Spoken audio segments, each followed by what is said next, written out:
I remember I did a book with 50 Cent called The 50th Law. And 50, I met him because he's a big fan of the 48 Laws of Power, right? It's like his Bible. And I remember for that book, I went to a lot of meetings with him. I was kind of hanging out with him. And he would always tell me, Robert, watch me in a meeting. I'll say very little, but everybody will have their eyes on me, right? Because when you talk, then they kind of know who you are and they start to almost disregard you. But when you're silent, particularly someone like him, why is 50 not reacting to what I'm talking about? Why isn't he saying he loves my ideas? What's he thinking? What's going on in his head? When you make other people think about what's going on in your head, you're the one in control of the situation. Whereas if they know everything that you're thinking, everything that you're doing, then they have power. They have power over you. So I would see him in a meeting and he would sit there all quiet and everybody else would be freaking out. So to sum it up, it's an aura of power. You know, business is very matter of fact, but it's also pure psychology, right? You've got to understand the psychology behind power. And I don't know what you're thinking right now, Mark. It's appearances, right? You could be wearing a mask. You're smiling right now, but you're smiling. You might not really be smiling. You might be kind of uncomfortable. You may not like me or something like that. I don't know. You're wearing a mask. So power is about appearances. And there's weakness, things that show weakness. And in my book, The Laws of Human Nature, I talk about the kind of the weak body language, the weak signs that people can kind of feed off of you. They smell it. Then there are powerful things. And you want to create this aura of power, even though inside you might not feel so powerful or feel so comfortable or secure. But outwardly, you want to show this appearance that makes people think, wow, this guy, he's authority. I respect him. Talking less creates an aura of power. It makes you look larger than you actually are. It makes you make people think he's mysterious. He or she's mysterious. When you talk a lot, I don't know if you've noticed this, but people who talk a lot, there's something insecure about them. If you can't control your own mouth, if you can't control that, then what can you control? You can't control your emotions. You can't control your behavior. It signals weakness and insecurity. Whereas talking less, you're not going to say something stupid. And then when you do speak, it's going to carry a lot of weight. So it seems like an unimportant law. Oh, always talk less than speak less than necessary. But it's actually extremely important to understand the psychology of what gives the appearance, the aura of power, and what doesn't. So are you basically recommending people that almost like transparency and authenticity is overrated? You should say less, be disciplined in nature, and every word that comes out of your mouth needs to be strategic in nature. I mean, down to the baseline of every human being, we're all actors. Some are good actors, some act more, some are bad actors. But I always tell people, if you look at children, 3 or 4 years old, or you remember your own childhood, you were constantly pretending, you were constantly acting to your parents. You would act like an angel to get something that you wanted. You'd act all sweet and innocent because you wanted some candy, you wanted some game.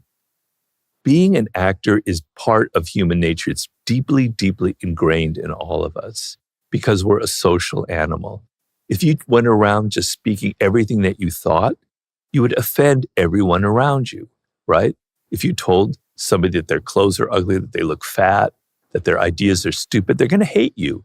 You're not going to get very far in life. So you learn at an early age to control what you say, to control who you are, to control what you do. Think about your life, Mark. When you are interacting with Michael Jordan, you have a certain way of behaving around him, right? You're probably a little bit intimidated, probably don't speak as much, probably don't. But when you're around one of your other employees who just joined, you're completely different. You're acting. You're not the same person in front of Michael Jordan as you are in front of your 21-year-old new employee. That is acting. That's how we all are. We're different in front of our father than we are with our friends, right? So get over this notion that we can all just hang out and just be who we are. You're never being who you are. You're always acting to some degree. You're really touching on the formlessness law, which is really that malleability and adaptability based on a per situation perspective. Can somebody win in business and life if they're not malleable to the situation? Well, let me explain to you the idea a little bit behind formlessness first, okay? So a lot of that comes from Sun Tzu, very obviously. It's an Asian idea about being kind of water and being fluid in life. But it's also an idea that for me came very much from Machiavelli. And I've noticed this with a lot of business leaders. I noticed it when I was on the board of directors of American Apparel and with the CEO, Dov Charney. And what Machiavelli talks about is people rise to power. They become a CEO, they become a leader, they become a president or whatever, based on certain qualities that they have, a strength. It could be aggression. It could be being a people pleaser, being just very empathetic. It could be having a populist touch. It could be good with words, an orator. That's their strength. They use that and they get a lot of power because they're good at it. They don't have to think about it. It's almost natural to them. They get to a position of power, and now the times are changing because things are always changing, particularly nowadays, where things change month by month, right? Trends are changing. Young people are coming up. Tastes are changing. The world is changing. Your rivals are changing. The business world is changing. And you're still holding on to that one quality that brought you to the top. You're still thinking that my aggression or that my being popular and pleasing everybody or my speaking well, and you keep holding on to that, and the world has passed you by and you're weak. And Machiavelli said, if I could create the monster, the Frankenstein of a leader in business or politics, whatever, it would be somebody who could change with the times, who they rose to power based on a strength. They see that it's not quite the right quality and they adapt and they move with the times. He compared it to a river, right? And you're kind of moving like the water, you're flowing with this river, and that's power. But being rigid and having a form and having a strategy that you always rely on and having a personality that you always exude to the world and perform as is weak because you can't adapt. I mean, think of your business in the last 3 years. Can you begin to imagine all the incredible shifts that have occurred in just that time? My business has completely changed in 3 years. I Is would it? say every single year it's a new business. Yeah, I think a key thing to understand and know there too is like you have to, I wouldn't say detach feelings, but you have to detach your ego and just have a completely open mind, or else you're going to lose now more so than ever with what's going on with the world. right. Yeah. And I would say experimentation is another big Yeah, you one. bring up a good point. Ego is definitely a part of that. You're holding on to the past because that's what brought you success. That's who you think you are. To change yourself, to become fluid, to be something different, means you have to let go of the past. You have to let go of your ego. So that's a very important quality. Do you think leaders can be too kind of fluid in formlessness, or will they lose their identity? What needs to stay? Is it just the vision and then just be malleable and all the other tactics tied to it? Well, it's a delicate game. As I tried to say in the beginning, don't think of power as these are these set laws that I have to follow. It's got to be this way. It's got to be A or B or C. Open your mind up. Don't be so rigid about it. So sometimes you have to be consistent, right? That's your brand. If you're certainly changing your brand every 6 months, people don't know who you are, don't know what it's about. You're going to lose your customers, your clients, right? But if you're too stuck, if you're too always the same, people are going to be bored with you. So the game in 2025 and moving forward has a lot to do with attention. People have written about this, but attention is money. Attention is something that you can monetize, right? Being able to get the attention in a world where you're competing with billions of other people out there, right? Okay. And so in order to gain people's attention, people get very bored, right? They get very bored very quickly if you're always the same, if you always have one note. Yeah, I think in business and in life, complacency is the most dangerous drug. And in order to keep momentum, I think consistency is one thing, but you have to stay interesting. Yeah. And an example with me is just I've always been known as like a business and an operator. And now I could tell people in my network are kind of shaken up. They're now like, are you a content creator? Are you a podcaster? And I think that was a necessary Yeah. shakeup because it was getting kind of old with what I was doing. I needed Yeah. something new and fresh. Yeah. I mean, I've always believed this. It's been kind of an instinct of mine. And so I wrote the 48 Laws of Power, and it was it was successful. It's gone much more popular since the first couple of years, but it was quite successful. And I could have easily made my second book, The 48 Laws of Power, Part 2. People wanted me to do that. They wanted me to go further into it. But I never, ever, ever, ever, ever want to be predictable. I don't want anybody to ever think what my next book will be. So I go to seduction, which is quite a change from power. And then I go to war, which is a little bit similar to power, but it's also different. Then I go to book with 50 Cent. Then I go to mastery, which has nothing to do with the other books, which is all about your brain, how to master your field. Then I do the human nature. And now I'm doing a book on the sublime. So I want to stay one step ahead of people. I never want them to think, oh, I know what Robert's about. I know what his next book's going to be. I know what his laws are. He's very predictable. I'm never going to go in the direction that people expect me to go in. I think like a halo that goes over the whole entire book and directly correlates to all of the laws, especially the guard your reputation at all costs, is the ability to reinvent yourself. You keep iterating in and around that. What are the key kind of strategies and initiatives should you do for the marketplace to see you differently? So to give you an example, I was on the board of directors of American Apparel, right? And American Apparel was incredibly successful, right? Up until the turning point was the year 2007, when we went public and we had to assume massive amounts of debt. And then there was the crash in '08. And suddenly our debt was crushing, right? And we never recovered from it. But the point I'm getting at is Dove created a brand that was all based on the early 80s and the mid 80s, kind of sexy, tight clothes, kind of the workout, the Jane Fonda mentality. He was a child of the 80s. He was sort of stuck in that era. And it worked. It was brilliant. People loved it. But I could already sense in the year 2009, this was a company that was mostly selling to young girls, to young women. Their tastes were changing. That kind of sexy look and whole approach, it was starting to become passé. And I was telling Dove, you've got to shift it a little bit. You've got to shift with the times. Things are changing right now. People aren't so much looking into the early 80s. They're thinking it differently. Let's come up with a different line of clothing, or let's reflect that more. Now, I'm not saying I knew exactly the answer, but my point to him was, I think you're in the danger of becoming passé. The worst thing that can happen to anybody in business, that suddenly the public perceives you as being 2 or 3 or 5 years behind the times. That's deadly. It's okay to appear 50 years behind the times. That's nostalgic. That's interesting. But 4 or 5 years behind the time, that's deadly. That's the kind of strategic thinking I'm talking about. All right?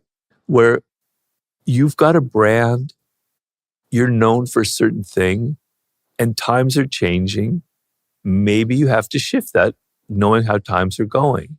I mean, we could talk about people like Elon Musk, who's got a very powerful image, consistent brand for who he is, right? But then sometimes it can get predictable.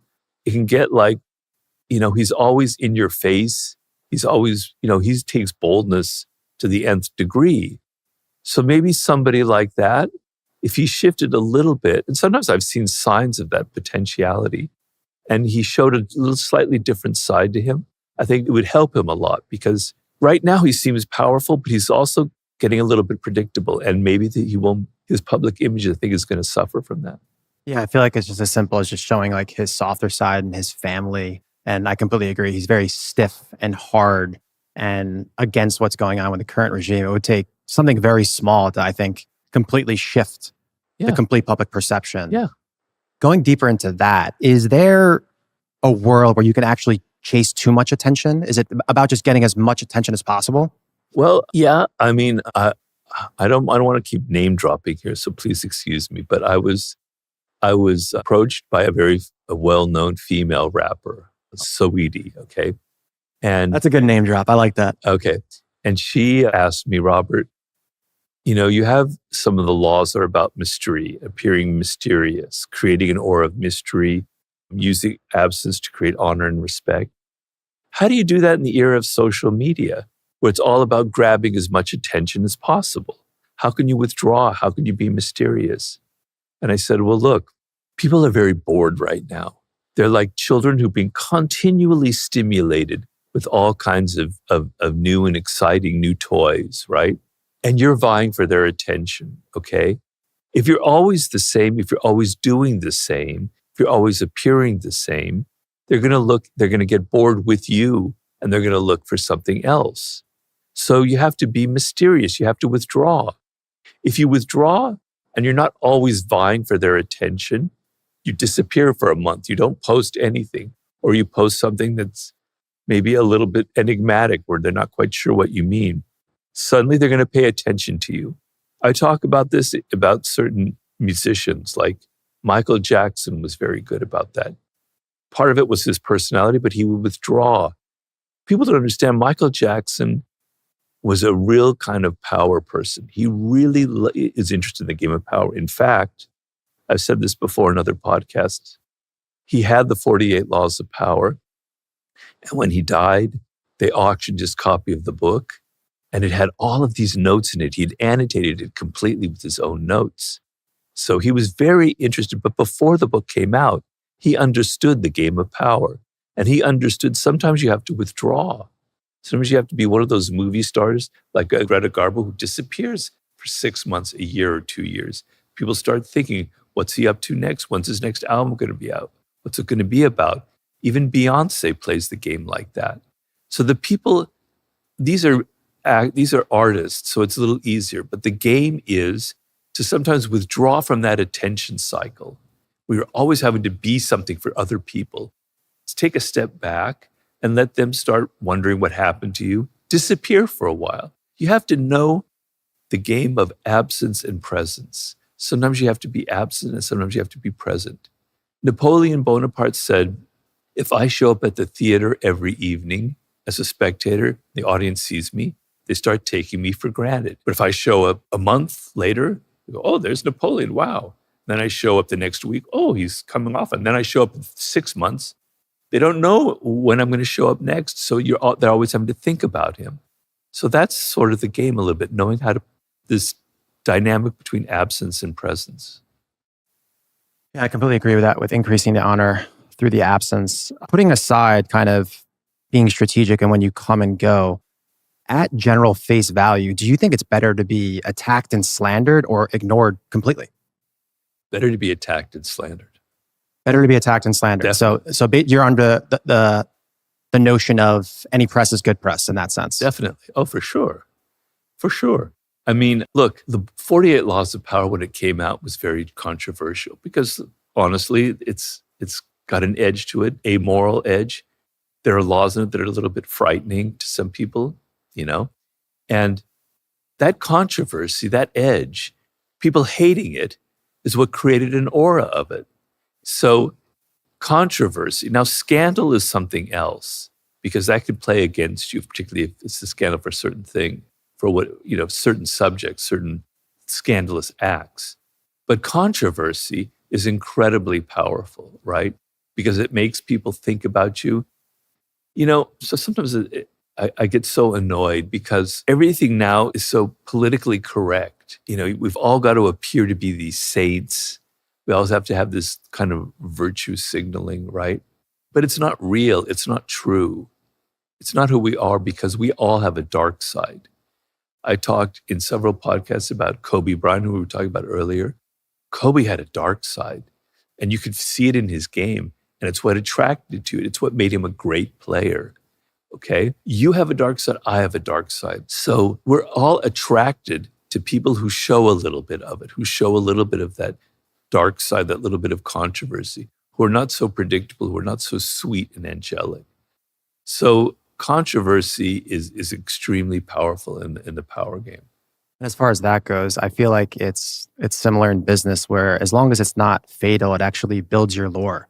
Like when Kobe went through the whole entire case in Colorado a Yeah, long time ago, whether guilty or not guilty, that just built up this new storyline that kept him in the media. And then it was a bigger and greater arc when he obviously recovered from it, became a great family man, and now he was Yeah. looked at under yeah. that light. So you go really, really deep into how important reputation is. Under the notion we're talking about attention, good attention, bad attention. If your reputation gets quote unquote ruined, can that be something that could be built back? Of course. I've had dealings with that with people who've come to me about that very thing.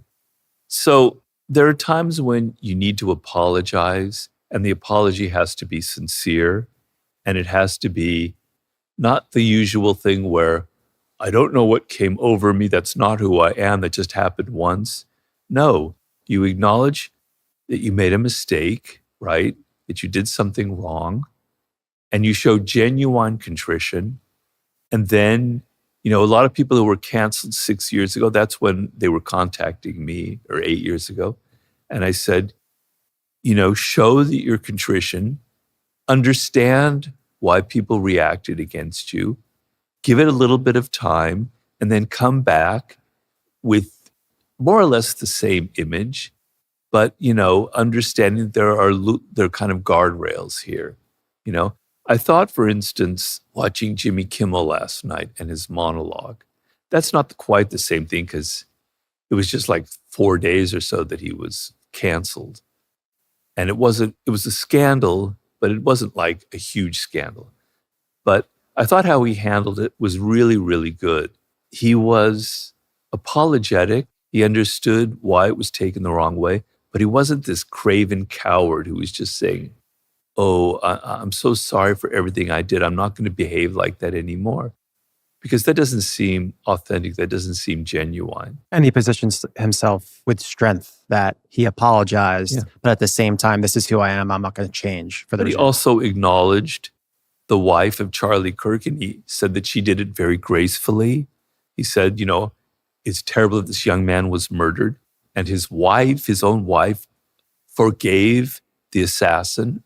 Incredible thing. He acknowledged that. And yet at the same time, he then was being more or less himself. He wasn't going to change who he was. That was a very powerful way of handling that kind of scandal. In relation to reputation, in 2025, do you think reputation is more important than capital? Reputation is capital. So to give you an example, I look at Elon Musk, for instance, okay?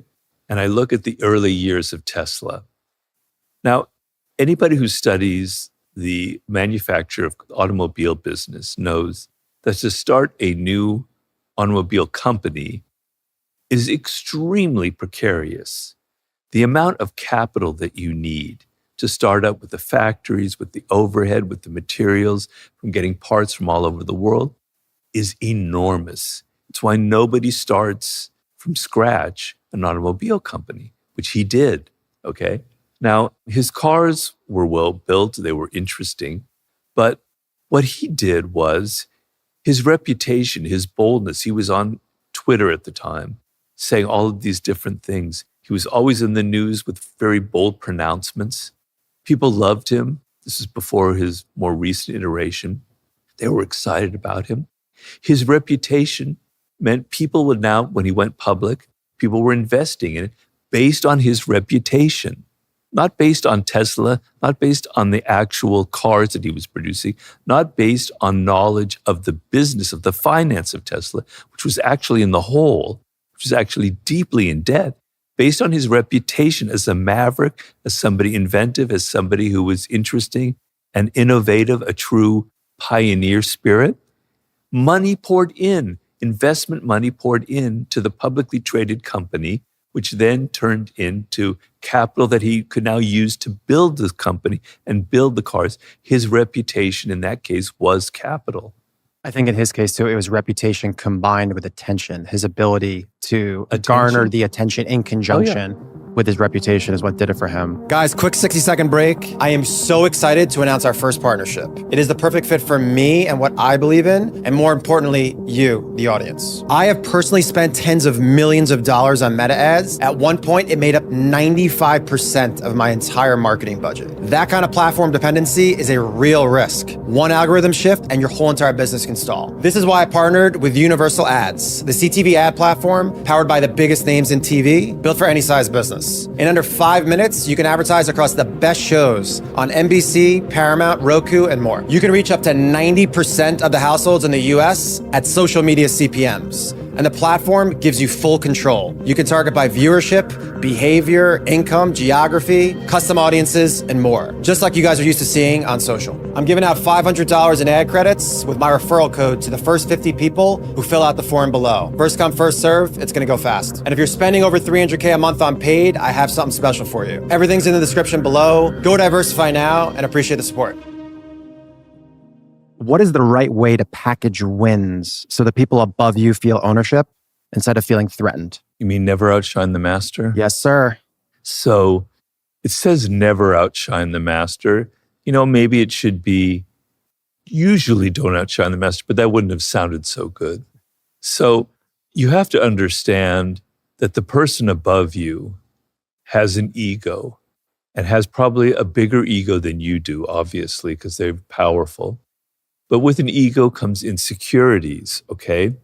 So you must be aware that the person above you has insecurities and probably has more than you do because they're constantly worried, do people still like me? Am I still doing as well? Am I as popular as I was a year ago? Am I getting as much attention as I deserve?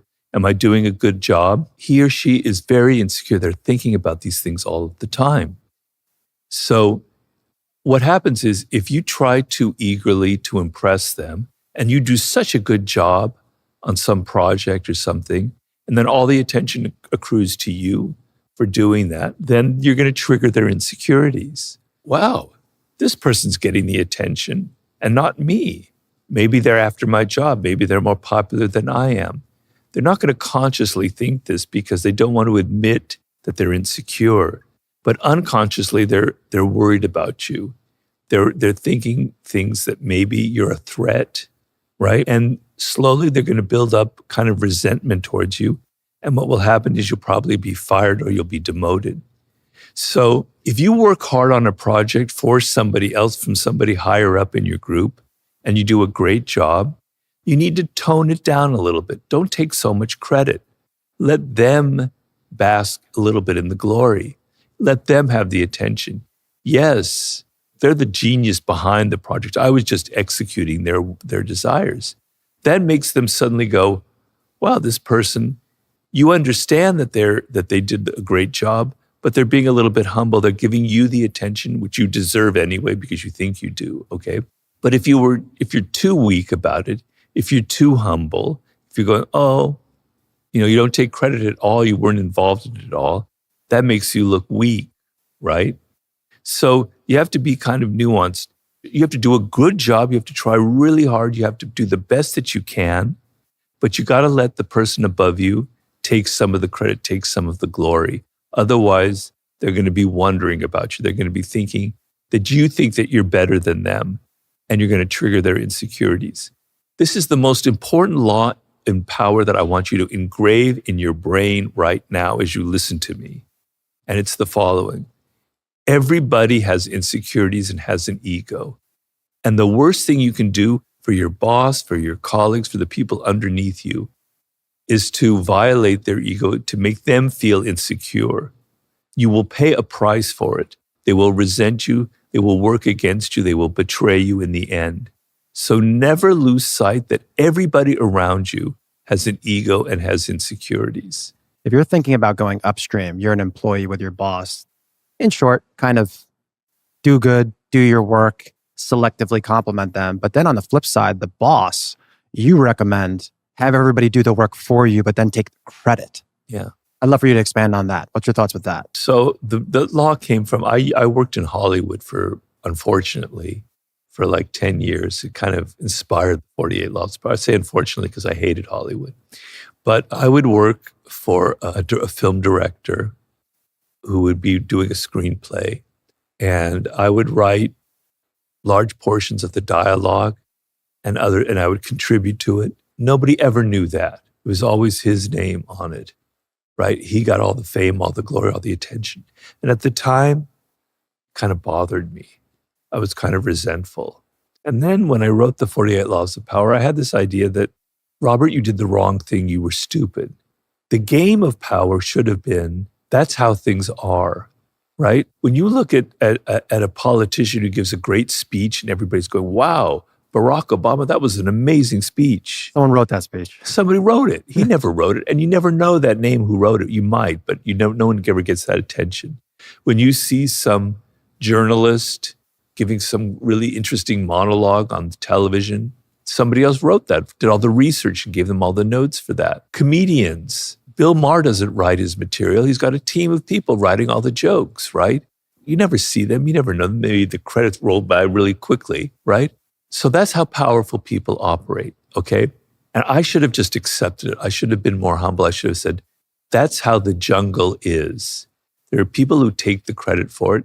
And if I didn't resent it, I wouldn't have lost energy. If you get too worked up about things, if everything is so dramatic, if you're emotional, if you're reacting against everything, it drains you of energy. It clouds your mind. You're not a good strategist. You're not a good warrior in life. You're not a good power player because your brain is just sinking into this mud of reactions and emotions. So I should have just been more zen about it. This is how the game is. Eventually, if I keep writing this good dialogue and stuff, he's going to let me take credit, or I will get credit for it eventually. If I'm humble, if I'm serious, if I learn the game, if I play it right. If you play the game of power right, you read the book, you understand it, you will be rewarded at the end of the game, right? You will be rewarded. So I wrote that chapter because people in power use that and know about it, but also for you, the person starting out or who's younger, to understand that that's what's going to be happening to you. People are going to be taking your work and taking credit for it, but just accept that. How much of avoiding outshining the master is really just about knowing who you're dealing with? It seems like it's very contextual to who the actual master or boss is. Yes, it is, and it's nuanced. And some people, if you work really hard, you do a great job, and you get attention for it, they won't mind. Your boss will be fine. They'll be happy for you. There'll be no resentment. There'll be no pettiness. There'll be no envy. Great if you have a boss like that. But do you want me to tell you the percentage of bosses who will be like that? It's probably about 5%. Okay? I'm just throwing that number up. That's what I think, right? But if that's who your boss is, fantastic. Wunderbar. Love it. Go for it. But the chances are that they're probably not. So law number one is understand that probably they're insecure. Probably you're going to trigger their egos, and be a little bit careful. But understand as well, what are their insecurities? What is going to trigger that? So to give you an example from my own life, because I violated this law once, I worked for an awful, awful television show back in the 90s, whose name I won't even mention. I was a researcher for it, okay? And I was the best researcher on this crap show. And best researcher meant that the stories I found were the ones that were most used. I had a higher percentage, right? Kind of went to my head. Wow, I'm hot shit, you know? I'm by far the best researcher on this crew. And I had a boss, a woman, and she ended up thinking I had an attitude. Like, Robert just thinks he's so great, okay? And one day we had a meeting, and I hated these meetings because they were such bullshit. Nothing is accomplished, just people talking. It's just political crap. That's how I felt. So I was kind of like doodling in my notebook. I wasn't listening. She goes, Robert, is something wrong here? Do you think you're better than everybody else? Ended up, she started really harassing me after that. Not sexually or anything. She started harassing me, my job, right? And eventually I just quit because I couldn't handle it anymore. I was sick of it. I hated the job. I hated her. And I hated all the politicking that was involved. Shouldn't life be about doing the best job, getting the best stories? Isn't that what matters? No, that's not what matters in business or politics. What matters is pleasing people, stroking their egos. I triggered her insecurity, which was she didn't feel like she was in authority. She didn't feel like I respected her. That was her weakness. If I understood that, maybe I would have played it differently, but I wouldn't have played it differently because I wanted to quit that job anyway. That's discovering that thumbscrew, what the weaknesses and the motives and the things that make people tick and act differently. Yeah. Yeah, you got to know that initially. I think for Outshine the Master, it's very upstream. It's bosses to investors, employees to bosses. A really, really interesting. Let's call it the 49th law of power here, actually. There is no 49. This is a good one. I think you're going to agree with it. It's new, and I've heard it. My buddy Simon Molnar, he's actually next on the podcast. He was a part of Afterpay. His brother was the founder. Afterpay? Afterpay. Afterpay. Oh, sorry. And so if you buy something for $100 online, I'll say spend 25 in installments. And I go, he was a billionaire in his late 20s. And I asked him, what was his superpower? What was his moat? And he said he had the ability, we're talking downstream now, that as the boss, even if it was his ideas, if his employees repackaged it or came to them with the ideas, he would make those employees feel as though it was their idea. And he said that empowered them in a whole different way. And ultimately, he had his own motive. He was planning to the end himself. And he felt that psychologically put them in a place where the work they did was valuable. I had never heard anything like that. I thought it was absolutely brilliant. And it's kind of a riff on Outshine the Master upstream. This is kind of downstream. Well, I'm all fine for people who do it differently from my laws, because as I said, no law is set in stone, and sometimes you need to do the opposite. But I would like to see the actual results from this. So a danger in that kind of approach is that people get complacent. They think, God, this boss is kind of weak. He's giving me credit for all these things. I actually, I did some of the work on it, but really it was his idea. And now your respect for him is just a little bit less. You're not admitting it. And so you're not emboldened to work as hard. You might think that it's the opposite, and he might think it's the opposite, and it might be the opposite, and I could be very wrong. But it could also be that people think, I don't have to do very much to get his approval. Whereas if it's the opposite and he takes most of the credit, but you get a little bit of it, that little bit of it makes you feel good, and it makes you want to try harder the next time. I feel like you almost have to be nice, but not too nice. That's kind of where you're at. That's what I believe. Now, you're this man for Afterpay. I'm sure he's brilliant, and I'm sure he knows more than I do about his company, and I'm sure he played it right. So I'm not contradicting him. But I don't know if it's a model for other people out there, because I think there's a slight danger to it. We'll make sure we ask him on the next podcast. Yeah. I want to go off to Law 40, despise the free lunch. That's one of my favorites. Yeah. My friends call me Barter Simpson. I've talked about it before. I barter a lot of things and do free both ways. It's something that I need to stop. So I guess let's just start with, why is free so often the most expensive mistake in business? Well, I tell you, a lot of times, so people often want to work for me. They offer their services. They say, Robert, you don't need to pay me. Okay, I'll work for free.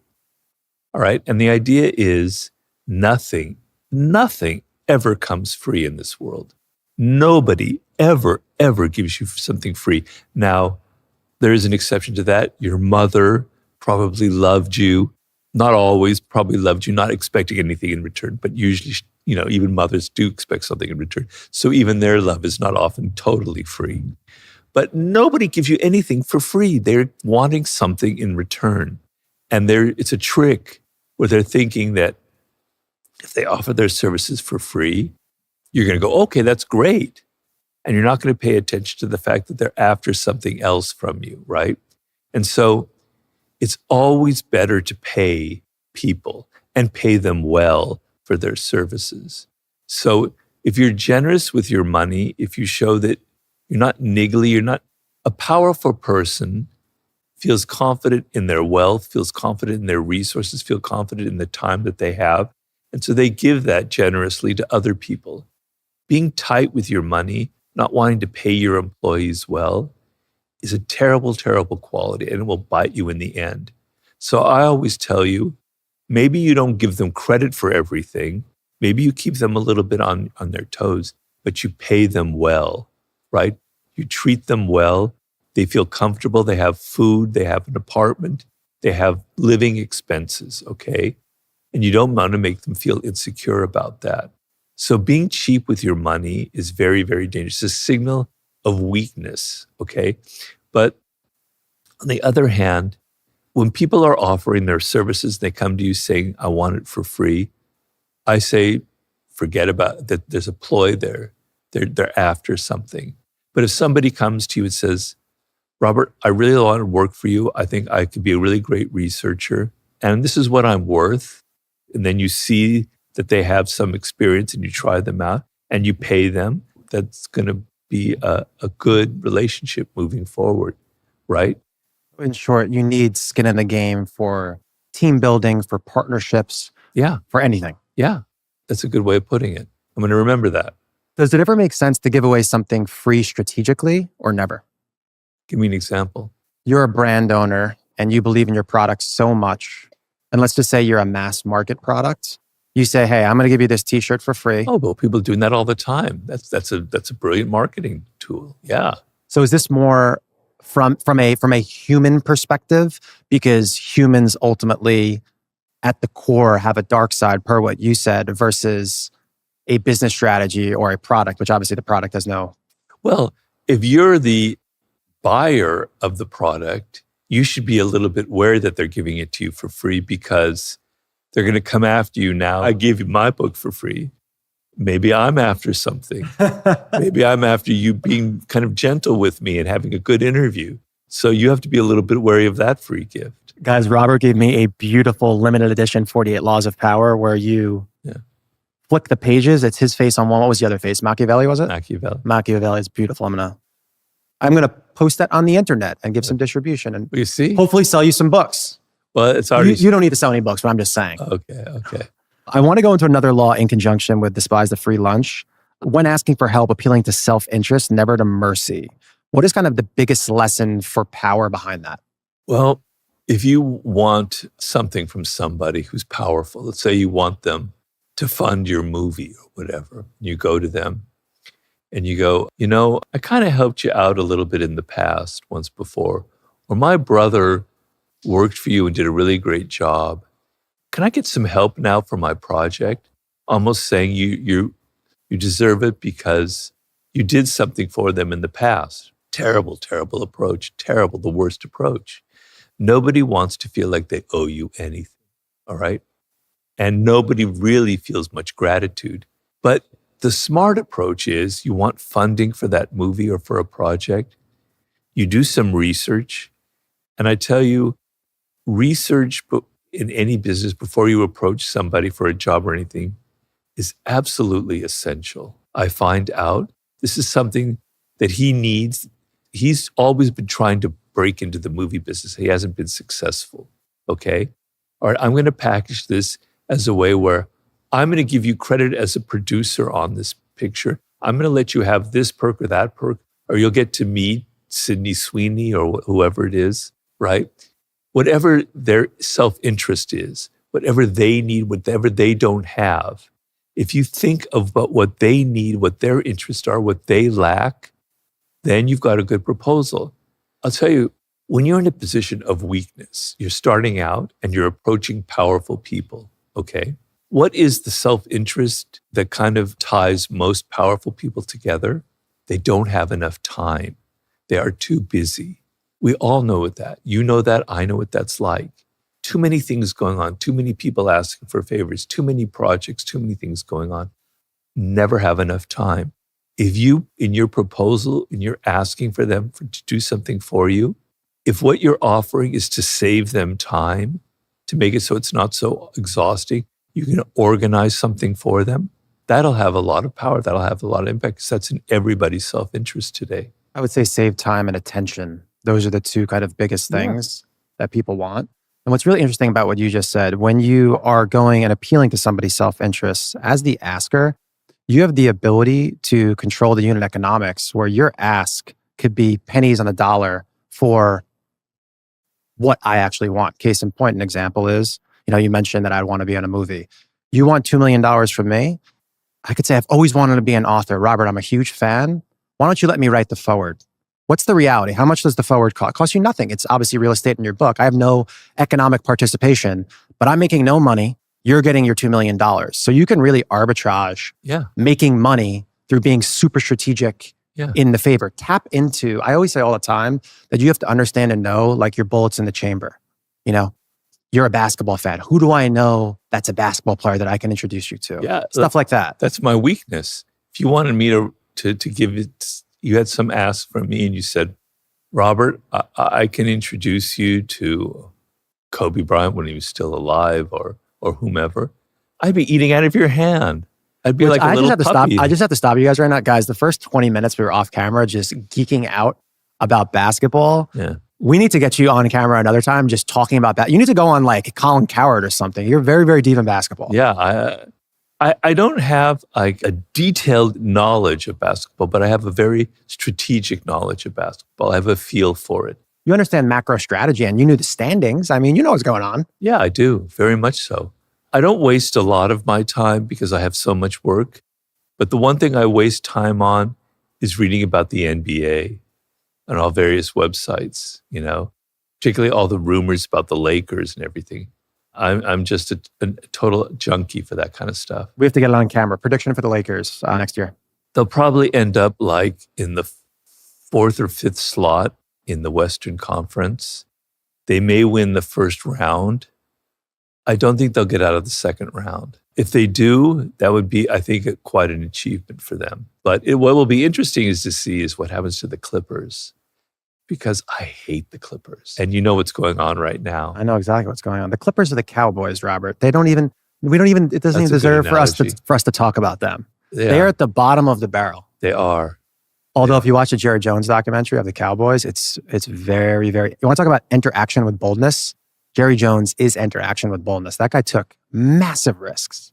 I know, but that's an example of reputation as capital because the Cowboys are worth one of the most wealthiest, you know, what their worth would be if you sold it right now. It's one of the highest of any sports team in the world.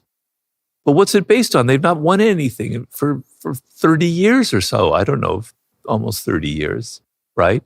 So it's all his reputation. It's all the glory from the past when he had Irving, Emmett, Aikman, Jimmy Johnson, yeah. He should have read 48 Laws of Power when he let Jimmy Johnson go. I'm going to leave it at that. Okay. He should have done that. But yeah, the Cowboys star is the Yankees pinstripe. And at this point, I mean, they're on the same level as the Giants at this point. They're terrible. What's up, guys? It's Mark. Quick 15-second break. We're building a private community for operators, marketers, and creators. And in order to join that wait list, you have to sign up for the newsletter. The newsletter is going to give you alerts on all of our new content and my personal takeaways from each and every guest. Make sure you click the link at the top of the description to sign up. Thanks for watching. All right, we're going to go into the lightning round. I'm going to ask you a bunch of questions and fire off.